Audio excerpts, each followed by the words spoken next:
Jake Morrison watched the alien ships through the thick glass of the space station and felt his heart sink into his boots because there were so many of them that they blocked out the stars completely and made space look like a solid wall of metal and lights. The ships were huge and sleek, and nothing like the boxy human vessels that looked like flying garbage cans next to these elegant death machines that hummed with power. He could not even imagine. Lisa Carter stood next to him holding a tablet that showed numbers that made no sense, because how could 12 different alien races have 800 warships while Earth had only 43 ships that barely worked half the time and were held together with spare parts and prayers? She had been Earth's best military mind for 20 years,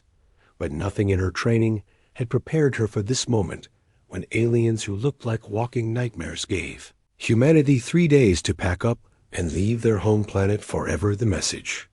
from High Admiral Zextar had been clear and simple in the way that only death threats could be simple, because there was no room for confusion. When someone told you to get off your planet or die. The aliens called themselves the Galactic Council, and they said humans were too dangerous to live near civilized species because humans fought too much and spread too fast and could not be trusted to behave properly in a galaxy that had rules. About these things Ben Rodriguez had commanded Earth's space fleet for 5 years, and he knew every ship and every captain and every weakness in their defenses. And right now he was looking at a tactical display that showed the enemy had 20 ships for every one of his, and each enemy ship was bigger and faster and carried weapons that could crack planets open like eggs. His officers were trying to look brave, but he could see the fear in their eyes, because they all knew that math did not lie, and the math said they were all going to die. Amy Walsh was the smartest engineer on Earth, and she had spent 3 years taking apart pieces of alien technology that had crashed or been shot down, and she thought she understood how some of it worked, but understanding and building were two different things, and they needed 100 years and 1,000 factories to even begin to match what the Council had brought to their doorstep. The aliens used something called quantum crystals to power their ships and make them fly faster than light. But Earth had no crystals, and no way to make them, and no time to figure it. Outdia Ryan Cooper had been the first human to talk to an alien, and that alien had seemed friendly enough until it reported back to the Council about these strange new creatures who lived on a heavy world with thick air and somehow managed to survive in conditions that would kill most galactic species within minutes. The Council had decided that humans were biological anomalies who did not fit into their neat categories of how life was supposed to work, and that made humans dangerous in ways the Council could not predict or control. President Karen Matthews sat in her office deep underground because the surface was no longer safe with alien ships, scanning everything with beams that could see through solid rock, and she was trying to write a speech that would somehow make 8 billion people feel better about the fact that their entire species was about to be wiped out by creatures from the stars who thought humans were too violent to live. The speech was not going well, because how do you tell people that they are going to die because aliens think they are mean? The worst part was that the aliens were probably right about humans being violent, because human history was nothing but war after war, and humans had been killing each other with sticks and stones and bombs and bullets for thousands of years, and had only stopped fighting each other long enough to build spaceships when they ran out of enemies on their own planet. The Council had watched human broadcasts and read human books and decided that any species that invented nuclear weapons and then built thousands of them was too dangerous to be allowed to spread to other worlds. Jake Morrison turned away from the window and looked at the faces of the people around him and saw something that the aliens probably had not expected to see, because instead of panic or despair or begging for mercy, he saw anger and determination and the kind of stubborn human refusal to quit that had carried the species through ice ages and plagues and world wars and every other disaster that had tried to wipe them out over the millions of years since they first stood up and decided to fight back against a world that wanted them dead. The countdown timer on the wall showed 71 hours and 32 minutes until the bombardment would begin, and Jake Morrison smiled for the first time in days, because he suddenly realized that the aliens had made a terrible mistake when they gave humans 3 days to think about dying, because 3 days was more than enough time for humans to figure out how to make someone else die instead. Steve Harrison had spent 30 years learning how to fight enemies who were bigger and stronger and better equipped than he was, and now he was putting all of that knowledge to work against aliens who thought they knew everything about war, but had never fought anyone who did not follow their rules. The council expected humans to line up their ships in neat formations and fight like gentlemen, but Harrison had other ideas. Because humans had never been gentlemen when their lives were on the line, Tony Mitchell sat in a room full of computers and started the kind of war that the aliens had never seen before, because their technology was so advanced that they had forgotten how to defend against enemies who did not play fair. Human hackers were not as smart as alien computers, but they were mean and sneaky and willing to try things that no civilized species would think of. And within 6 hours, they had crashed 3 alien ships by convincing their navigation systems that up was down and left was right. Sophie Davis led 12 Marines onto an alien supply ship that they had managed to board by hiding in a cargo container and waiting for the aliens to bring them inside, and the aliens were so shocked to see humans in their ship that they forgot to fight back for almost 10 seconds, which was long enough for the Marines to take control of the bridge and lock the aliens in their own cargo hold. The best part was that the aliens had turned off the life support in half the ship because they thought no one could survive in vacuum. But humans could hold their breath longer than most aliens could stay conscious. Bill Thompson flew his fighter through the upper atmosphere of Earth, where the air was so thin that alien pilots could not breathe and their ships could not fly properly. But human pilots had been flying in thin air for 100 years and knew how to use gravity and wind and thermal currents to make their ships dance through the sky like deadly birds. The aliens tried to follow, but their ships were designed for the empty space between stars, and they crashed into mountains and oceans, while human fighters flew circles around them. Nicole Parker worked in a laboratory buried so deep underground that alien scanners could not find it, and she made the discovery that changed everything when she realized that the quantum crystals the aliens needed so badly were not just sitting in the ground waiting to be dug up, but were actually being made by Earth itself, as solar radiation interacted with the planet's magnetic field in ways that happened nowhere else in the galaxy. The crystals were not a resource that could be taken away, but a living process that would die if Earth died. Greg Foster looked at Parker's data and felt his blood turn cold, because if the aliens found out that Earth was the only place in the galaxy that could make new quantum crystals, then they would never give up trying to take the planet, and that meant the war would go on until every human was dead or every alien was dead, and there would be no middle ground. The Council needed those crystals to fight some other enemy that was attacking them from outside the galaxy, and without the crystals they would lose that war and probably die. The alien invasion began on schedule because the Council was nothing if not punctual, and they sent down their troops in ships that gleamed like silver tears falling from the sky. But the humans were waiting for them in cities that had been turned into mazes of rubble and steel, where every street was a trap and every building was a fortress.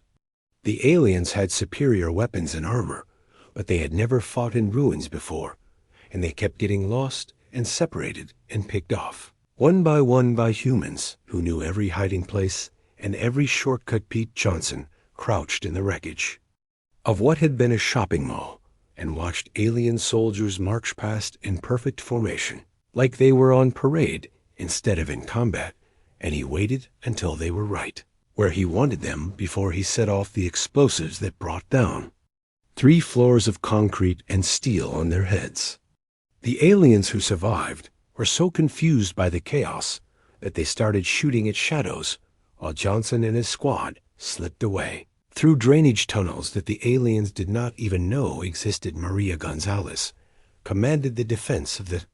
subway tunnels under New York, and she quickly learned that aliens did not like small dark spaces where their energy weapons could not get a clear shot, and their fancy armor just made them bigger targets in the narrow corridors where humans had been fighting rats and each other for decades. The aliens kept trying to send their robots ahead to clear the tunnels, but human children had been playing in those tunnels for years and knew exactly where to place the charges that would bring the ceiling down. Alex Turner interrogated captured aliens and made a discovery that explained why the Council was losing so badly, because every single alien species in the Council was either a plant eater or a filter feeder that had never hunted anything in their entire evolutionary history, while humans were persistence predators who had spent millions of years chasing prey until it collapsed from exhaustion. The aliens were not just fighting human soldiers, but human instincts that had been shaped by eons of hunting and killing, and they were terrified in ways they could not even understand. The turning point came when Danny Clark got separated from his unit and found himself alone in alien territory, with nothing but his rifle and his stubborn refusal to die, and he held off an entire alien platoon for 18 hours, using nothing but improvised weapons and pure spite. When rescue finally arrived, they found Clark sitting on a pile of disabled alien equipment, while 3 alien officers sat tied up nearby, looking like they had been through a blender, because they had never met anyone who simply would not stop fighting no matter how hopeless things looked. The aliens started sending reports back to their commanders that made no sense, because how could primitives with simple weapons be defeating advanced troops with superior technology? And the answer was that the aliens had never fought anyone who treated war as a way of life instead of a temporary inconvenience, to be resolved as quickly and cleanly as possible. The invasion had been going on for 3 months, and the aliens were starting to realize that conquering Earth was not going to be as easy as their computer models had predicted, because humans did not behave like any other species the Council had ever encountered, and their refusal to surrender when they were clearly beaten was causing problems that no one had planned for. The alien troops were developing what human doctors recognized as battle fatigue and post-traumatic stress, because they had never fought an enemy that seemed to enjoy violence as much as humans did. Pete Johnson had become something of a legend among the alien forces, because no matter how many times they thought they had killed him, he kept showing up to cause more trouble, and the aliens had started calling him the Ghost because he could appear anywhere and disappear just as quickly, leaving behind nothing but destroyed equipment and confused soldiers. The truth was that Johnson was just good at hiding and better at fighting dirty, but the aliens had never met anyone who could survive being shot and bombed and still come back for more. Maria Gonzalez had turned the subway system into an underground fortress where humans could move freely, while aliens got lost and picked off one by defenders who knew every tunnel and every hiding place and could strike without warning before vanishing back into the darkness. The aliens tried flooding the tunnels and gassing them, and even sending in robot probes, but humans just kept coming like water. Finding cracks in a dam, Alex Turner continued interrogating captured aliens and learned that the Council had never fought a war like this, because all of their previous conquests had followed the same pattern where the losing side would surrender as soon as it became clear that resistance was hopeless. The concept of fighting to the death was so foreign to Council, thinking that they had no protocols for dealing with enemies who would rather die than give up, and their troops were not trained for the kind of grinding warfare that humans considered normal. Rachel Bennett studied captured alien technology and discovered that while it was incredibly advanced, it was also incredibly specialized and could not be adapted for uses that the designers had not intended while human technology was crude, but flexible and could be modified and repaired with simple tools that any mechanic could understand.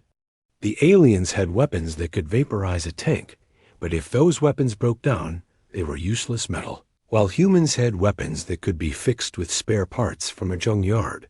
The psychological impact on the alien forces was becoming severe, because they had been told that humans were primitive savages who would be easy to defeat, but instead they found themselves fighting an enemy that seemed to have no fear of death and no concept of when to quit. Council soldiers who had been bred for hundreds of generations to be perfect warriors were breaking down mentally when faced with humans, who fought like rabid animals and refused to follow any civilized rules of engagement. Danny Clark had become the poster boy for human resistance after his 18-hour stand against impossible odds, and the aliens had put a bounty on his head that was larger than the gross national product of most planets. But Clark just kept fighting and killing aliens with a cheerful determination that terrified enemy troops who could not understand how anyone could enjoy war as much as he seemed to. The truth was that Clark was scared out of his mind most of the time, but humans had learned long ago that being afraid was no excuse for not doing your job. The alien commanders started receiving reports that made no sense because their troops were reporting that humans could survive in environments that should have been instantly fatal, and could fight with weapons that should not have worked, and could appear in places that should have been impossible to reach. The report sounded like fairy tales or horror stories, but they kept coming from reliable sources who had no reason to lie. Sophie Davis led another boarding action against an alien cruiser, and her team discovered that the aliens had never heard of hand-to-hand combat because they had evolved past the need for physical violence and had no idea how to fight an enemy who was willing to bite and claw and use any weapon that came to hand. The aliens had energy shields that could stop bullets, but they did nothing against a human with a knife who was close enough to touch them. Most disturbing reports came from alien medics who were trying to treat wounded humans and discovered that human biology was unlike anything they had encountered because humans could survive injuries that would kill any other known species and could keep fighting even when they should have been unconscious or dead. The aliens started to believe that humans were not really alive in any way they understood, but were some kind of biological machine designed for War. Bill Thompson shot down his 50th alien fighter and realized that the enemy pilots were making the same mistakes over and over again because they had been trained to fight in open space, where there was room to maneuver and use their superior speed and firepower, but Earth's atmosphere was full of obstacles and weather patterns that human pilots had learned to use as weapons. The aliens flew like they were driving on a highway, while humans flew like they were escaping from prison. Breaking point came when an entire alien division surrendered to a single human squad because their commander had suffered what human psychologists called a nervous breakdown after watching his troops get picked apart by an enemy that should not have been able to fight back. The aliens had been taught that war was a mathematical exercise where superior numbers and technology guaranteed victory. But humans treated war as an art form where creativity and determination mattered more than anything else. The council started pulling troops back from the most contested areas because the casualty rates were becoming unacceptable and the psychological damage to their forces was spreading like a disease as word got out that humans were impossible to defeat in conventional battle. The aliens had conquered dozens of worlds with minimal losses, but Earth was turning into a meat grinder that was destroying their military effectiveness. The worst part for the Council was that other species under their control were starting to ask questions about why the mighty Council was having so much trouble with a primitive species that had barely learned to fly between stars, and the answers were not good for Council morale because they suggested that maybe the Council was not as invincible as everyone had been told. The humans were not just winning battles, But they were winning something much more important, which was the belief that the Council could be beaten by anyone who was willing to fight hard enough and refuse to give up. Alan Brooks was monitoring alien communications when he discovered that news of the human resistance was spreading across the galaxy faster than the eye. Council could stop it, and species that had been under Council rule for thousands of years were suddenly asking dangerous questions about why these newcomers were able to fight back when everyone else had given up without a struggle. The Council was trying to jam the signals and silence the reports, but human hackers had learned to piggyback their messages on official Council channels, and the truth was getting out whether the aliens liked it or not. Tracy Mills led a raid on a Council communication station and broadcast a message directly to every inhabited system in the galaxy, telling them that Earth would never surrender and that any species tired of Council oppression was welcome to join the fight for freedom. The response was immediate and shocking, because 3 entire species publicly declared independence from the Council and started their own rebellions using tactics they had learned from watching human broadcasts. The Council suddenly found itself fighting on multiple fronts as worlds they had controlled for millennia began to rebel, and their military forces were stretched thin trying to put down uprisings that followed the human model of never giving up no matter how hopeless things looked. The aliens had built their empire on the assumption that defeated enemies would stay defeated, but humans had proven that assumption wrong, and now every conquered species was reconsidering their situation. Kevin Anderson intercepted classified Council reports about their war against the extragalactic threat and learned that the situation was far worse than anyone had imagined, because the enemy from outside the galaxy was using tactics similar to human tactics, and the Council forces were being systematically destroyed by an enemy that refused to follow established patterns of warfare. The Council needed the quantum crystals from Earth to build new weapons, but they also needed human military advice to learn how to fight an unconventional enemy. Stephanie Wright made contact with a group of alien scientists who had been secretly studying human resistance methods, and they revealed that several Council member species were questioning the leadership's decision to attack Earth because the humans had demonstrated that the Council was not invincible and that revelation was causing political upheaval throughout the galaxy. The scientists wanted to negotiate a peaceful solution, but the military leaders were too proud to admit they had made a mistake. The most surprising development came when representatives from the Corthany Empire secretly approached human negotiators with an offer to switch sides because they had realized that the humans were the key to surviving the extragalactic invasion, and they would rather ally with Earth than face extinction with the rest of the Council. The Corthany had been the most militaristic of the Council species, but even they could recognize when they were on the losing side of history. Jake Morrison found himself appointed as Earth's unofficial ambassador to the growing resistance movement, and he discovered that humans had become symbols of hope for oppressed species throughout the galaxy who had never imagined that the Council could be successfully challenged. The humans had not just started a war, but had started a revolution that was spreading faster than anyone could control. The psychological impact on Council forces continued to worsen as reports came in of human atrocities that were not really atrocities, but simply the normal way humans fought when their survival was threatened, and the aliens could not understand how any civilized species could be so brutal and so creative in their violence. Council troops were requesting transfers away from Earth because they would rather face the extragalactic enemy than continue fighting humans, who seemed to enjoy killing as much as other species enjoyed eating. Rachel Bennett discovered that the quantum crystals were not just useful for powering ships, but could be weaponized in ways the Council had never considered because they were too civilized to think of using their most precious resource as a bomb. But humans had no such reservations, and were already working on ways to turn the crystals into weapons that could crack planets. The aliens were horrified by the idea,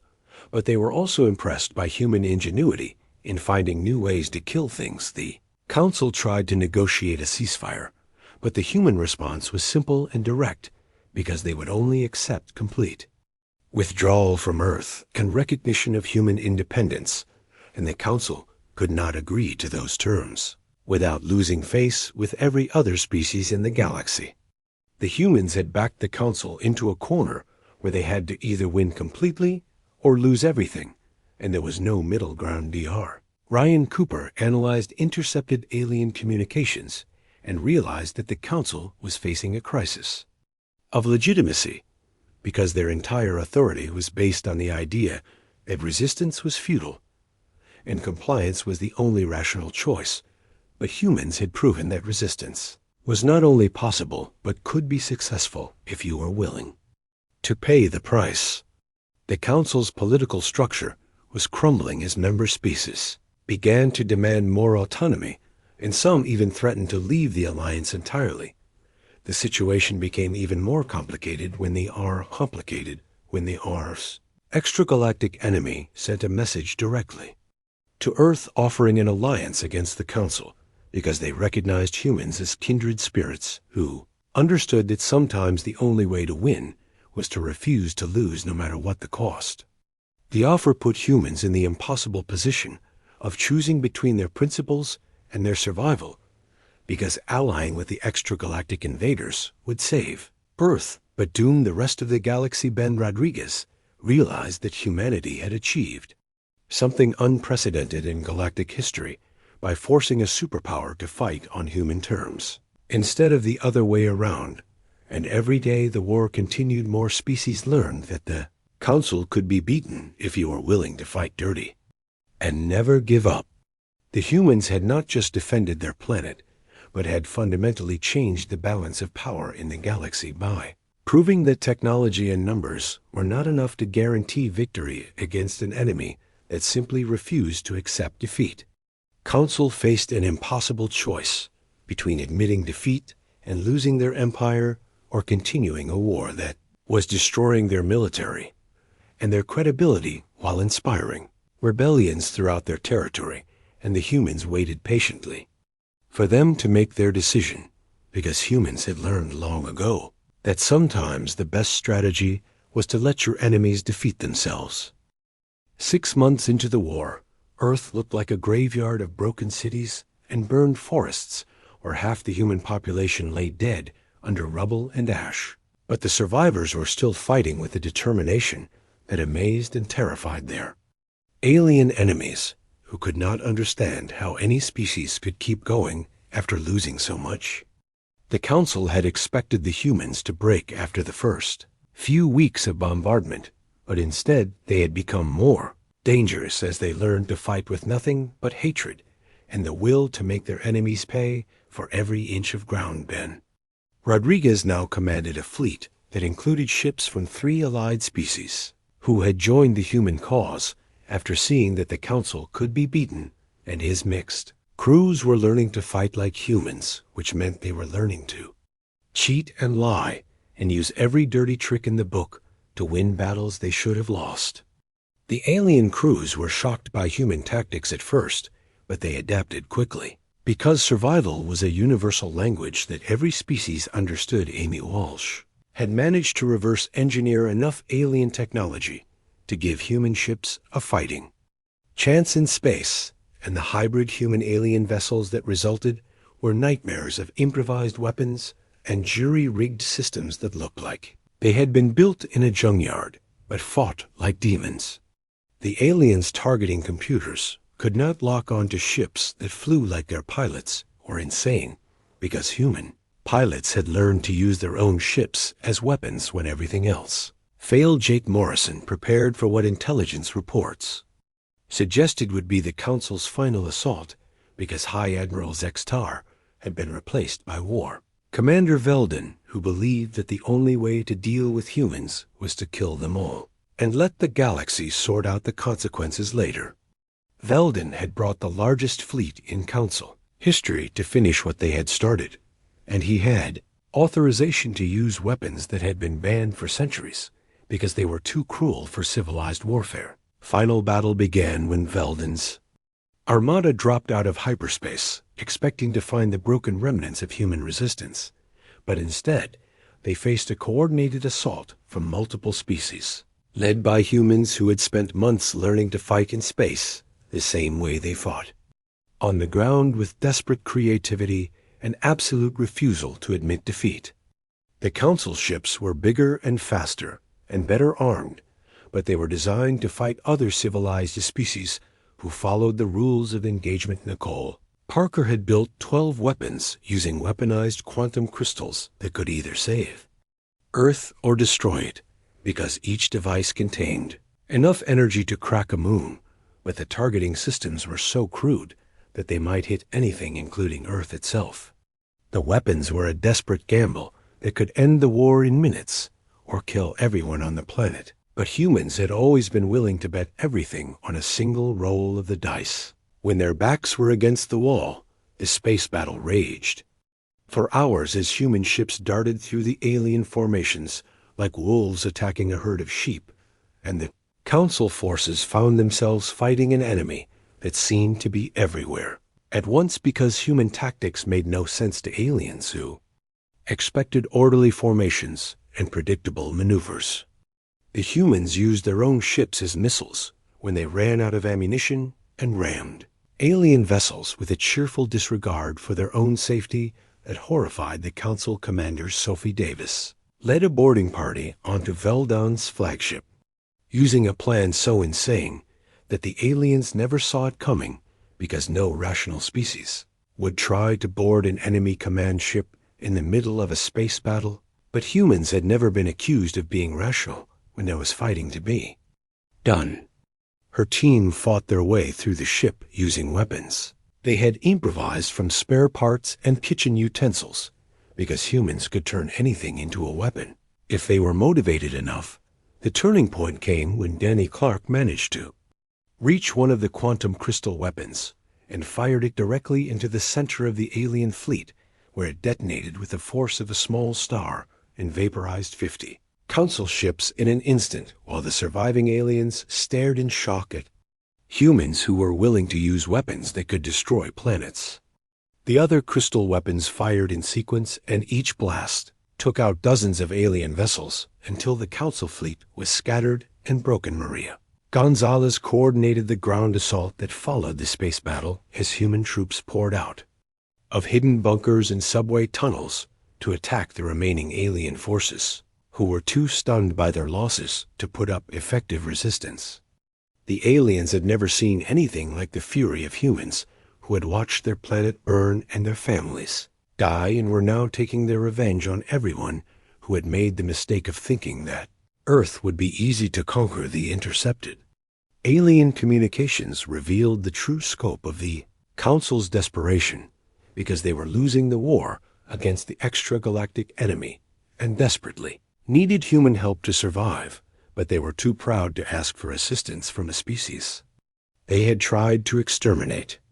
The Council faced the choice between swallowing their pride and admitting they needed help from primitives, or facing extinction at the hands of an enemy that used human style tactics. Alex Turner interrogated captured Council officers and learned that the alien military was on the verge of mutiny because the troops could not understand why they were fighting humans instead of working with them against the real threat from outside the galaxy. The Council's political leadership was paralyzed by infighting as different factions blamed each other for the disaster, and the military commanders were making decisions without authorization because the politicians could not agree on anything war. Commander Veldon found himself trapped on his own flagship as human boarding parties systematically captured his ship, and he realized that he was facing an enemy that could not be defeated by conventional means, because humans did not follow conventional logic and would rather die than surrender, which left him with no good options. The humans had turned his own ship into a prison, and he was surrounded by creatures who seemed to enjoy violence as much as he enjoyed breathing. The final irony came when the extragalactic enemy attacked a Council world while the main fleet was busy getting destroyed by humans, and the aliens realized that they had wasted their best forces fighting the wrong enemy, while the real threat was conquering their territory. The Council had spent so much time and effort trying to crush humanity that they had left themselves vulnerable to the very enemy they needed human help to defeat, and now it might be too late. To save their civilization from the consequences of their own pride and stupidity. War Commander Veldon sat in the ruins of his flagship, surrounded by human marines, who looked like they had crawled out of hell, and he made the decision that would change galactic history forever when he formally surrendered to Captain Sophie. Davis, because he had finally understood that fighting humans was like trying to stop a tsunami with a fishing net. The surrender shocked everyone, including the humans, because no one had expected the Council's most feared military commander to give up. But Veldon had seen enough human warfare to know that continuing the fight would only result in more death. And Destruction President Karen Matthews stood in what had once been the White House, but was now a crater surrounded by makeshift buildings, and she delivered humanity's terms to the galaxy with the calm voice of someone who had watched her world burn and her people die, but had refused to break under the pressure. Earth would join the Galactic Council as an equal member, not a conquered territory, and human military advisors would help reorganize Council forces to fight the extragalactic threat in exchange for technology to rebuild Earth and guarantees of fight. Independence for all species that had helped humanity. Steve Harrison found himself appointed as the Council's new strategic commander with orders to teach alien generals how to think like humans, which was a job he had never wanted but could not. Refused because the alternative was watching the galaxy burn under the assault of an enemy that used human-style tactics. His first lesson was simple and brutal because he explained that when fighting for survival, there were no rules except victory and no weapons except whatever you could find or make or steal. The transformation of the Council military was painful and difficult because the aliens had to unlearn thousands of years of civilized warfare and start thinking like predators instead of bureaucrats. But the results were immediate and dramatic. Human tactics adapted by alien crews with superior technology proved devastatingly effective against the extragalactic enemy, who had been winning through pure technological superiority, but had never faced opponents who were willing to fight. As dirty as they did, Nicole Parker became the galaxy's leading expert on quantum crystal technology, and her research revealed that Earth was not just important, but absolutely critical to galactic survival, because the crystals were the key to faster than light travel and communication, and without them the Council would be blind and helpless against enemies who could strike from anywhere. The aliens finally understood why humans had been so valuable, but they also realized that destroying Earth would have doomed everyone in the galaxy. Ellen Brooks led the first joint expedition against the extragalactic invaders, and the enemy's response was immediate and shocking because they sent a message requesting negotiations not with the Council, but specifically with the humans who they recognized as fellow warriors worthy of respect. The extragalactic enemy had been fighting the Council for decades, but they had never encountered opponents who fought with the same ruthless determination that they used, and they wanted to understand these strange new allies, the political upheaval in the Council continued as member species demanded representation in the new government structure, and some threatened to leave the alliance entirely if their concerns were not addressed, but the humans helped negotiate a solution that gave everyone a voice while maintaining the unity needed to fight the external threat. The galaxy had learned that diversity and disagreement were not weaknesses, but sources of strength when properly managed. Rachel Bennett discovered that human genetic adaptability was the key to surviving in the harsh conditions beyond the galactic rim where the extragalactic enemy came from, and she began working on modifications that would allow other species to function in environments that had previously been considered uninhabitable. The humans were not just warriors, but evolutionary advantages that could help the entire galaxy adapt to new challenges. The first joint mission against the extragalactic strongholds was a complete success because the enemy had never faced opponents who combined human, tactical thinking with alien technology, and they were completely unprepared for the creative destruction that resulted. Human commanders used alien weapons in ways the designers had never imagined, and the results were so effective that the enemy began withdrawing from several star systems. Jake Morrison became Earth's first galactic ambassador, and he spent his time traveling between worlds explaining human culture to aliens who could not understand how any species could be so violent and so peaceful at the same time, depending on the circumstances. The humans had shown the galaxy that it was possible to be both civilized and savage when the situation required it, and that flexibility was exactly what the galaxy needed to survive. The most surprising development came when several extragalactic enemy factions approached the Council with offers to join the Alliance because they had been fighting their own civil war, and some of them wanted peace more than conquest, but had never been given the option until humans showed them that there were alternatives to endless warfare. The galaxy was becoming more complex and interesting as former enemies became allies and old assumptions were challenged by new realities. Tracy Mills commanded a mixed fleet of human and alien vessels that patrolled the galactic rim watching for new threats, and her crews had learned to work together despite their biological and cultural differences because they shared the common goal of protecting their homes from enemies who wanted to destroy everything they cared about.